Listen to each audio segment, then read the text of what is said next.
Shimmer এবং সিনান।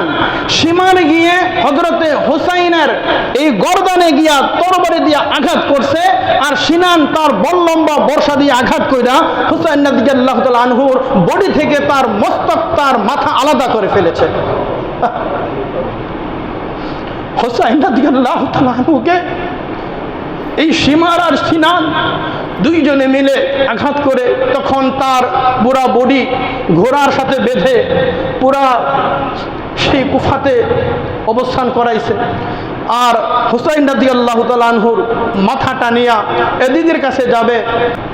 এক পর্যায়ে যুদ্ধ করতে করতে হুসাইন রাদিয়াল্লাহু তাআলা আনহু ক্লান্ত হয়ে গেলেন। ক্লান্ত হয়ে তিনি তরবারিটা নিয়ে এভাবে বসে আছেন।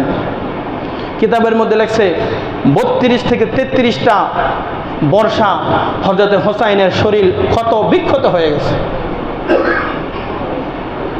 40টা তীরের আঘাত হযরতে হুসাইনের শরীরকে ঝাঁঝরা করে ফেলেছে।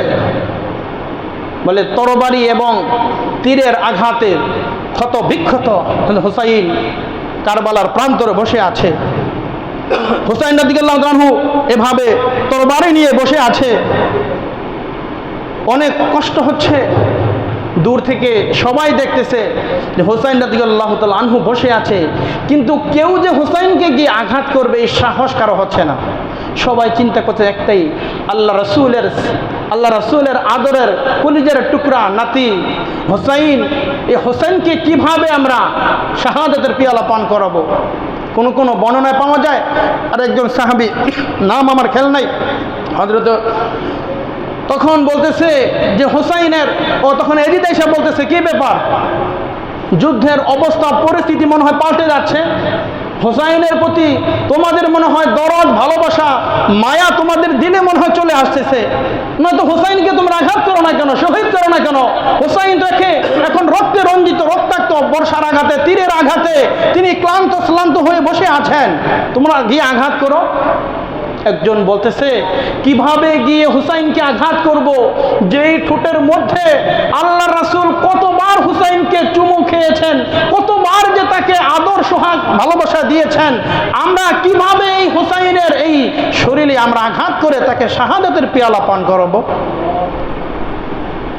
কেউ সাহস পায় না, কেউ সাহস পাইতেছে না। ওই যে বলেছিলাম শিমার, এই উবাইদুল্লাহ ইবনে জিয়াদের কথা শোনার পরে এই শিমার কোন বর্ণনায় পাওয়া যায় শিমার এবং সিনান, শিমার গিয়ে হযরতে হুসাইনের এই গর্দানে গিয়া তরবারি দিয়ে আঘাত করছে, আর সিনান তার বল্লম্বা বর্ষা দিয়ে আঘাত কইরা হুসাইন রাদিয়াল্লাহু তাআলা আনহুর বডি থেকে তার মস্তক, তার মাথা আলাদা করে ফেলেছে। হুসাইন রাদিয়াল্লাহু তাআলা আনহুকে এই শিমার আর সিনান দুইজনে মিলে আঘাত করে তখন তার পুরা বডি ঘোড়ার সাথে বেঁধে পুরা সেই কুফাতে অবস্থান করাইছে। আর হুসাইন রাদিয়াল্লাহু তাআলা আনহুর মাথাটা নিয়া এজিদের কাছে যাবে। এইদিকে কোন ঐতিহাসিক বর্ণনা করেন হযরতে আব্দুল্লাহ ইবনে আব্বাস রাদিয়াল্লাহু তাআলা আনহুর সাথে নবীজির স্বপ্নের যুগে দেখা। নবীজি একটা বোতল নিয়ে দৌড়ে আসতেছেন। আব্দুল্লাহ ইবনে আব্বাস বলেন, ইয়া রাসূলুল্লাহ, আপনার সাথে তো অনেক দিন হয় আমার দেখা হয় না, সাক্ষাৎ হয় না, কি খবর? নবীজি বললেন, আব্দুল্লাহ ইবনে আব্বাস, তোমার সাথে কথা বলার সময় এখন আমার নাই। বলে কি হয়েছে? বলে আমার নাতি কারবালার প্রান্তরে শাহাদাতের পেয়ালা পান করতেছে, আমার একটু রক্তের প্রয়োজন, এই শিশির মধ্যে আমি একটু রক্ত নিয়ে আল্লাহর আদালতে কিয়ামতের দিন আমি দেখাবো আমার নাতি হুসাইন হকের পক্ষে ছিল, বাতিলের বিরুদ্ধে তিনি ছিলেন, তিনি হকের পক্ষে লড়াই করেছেন। বলে এই হুসাইনের রক্ত কেন রক্তক্ষরণ করা হয়েছে, এই রক্তের বিচার আমি চাই। আব্দুল্লাহ ইবনে আব্বাস, তোমার সাথে কথা বলার সময় এখন নাই, আমাকে আমার নাতির কাছে যেতে দাও। হুসাইন রাদিয়াল্লাহু তাআলা আনহু, আল্লাহ রাসূল এই স্বপ্ন দেখার পরে আব্দুল্লাহ ইবনে আব্বাস চমকে উঠেছেন। এবার এজিদের কাছে কোন বর্ণনার মধ্যে পাওয়া যায় যখন হুসাইন রাদিয়াল্লাহু তাআলা আনহুর এই কল্লা যখন এজিদের কাছে নেওয়া হয়, তখন এজিদ শিমারকে বকা দিয়েছিল, এই কমিনার বাচ্চা, এই শব্দ, এই বদবক, তোকে কি আমি বলেছিলাম হুসাইনের কল্লা শিরোচ্ছেদ করে হুসাইনের কল্লা আমার কাছে নিয়ে আস? তোকে বলছে হুসাইনকে আটক করে বন্দি করে আমার কাছে নিয়ে আসো।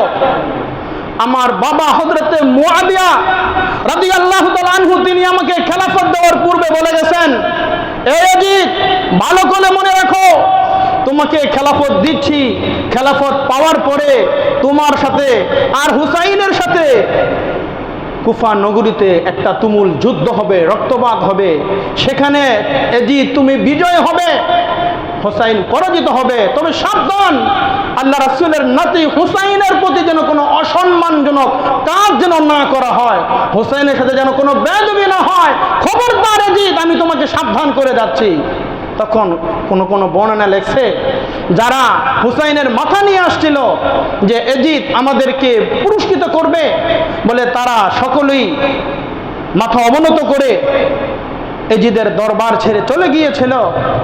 তারা পুরস্কার পাবে দূরের কথা, তারা ভীত সন্ত্রস্ত হয়ে যে না জানি আমাদের কি অবস্থা হয়, এখন ইয়াজিদ আমাদেরকে কি করবেন।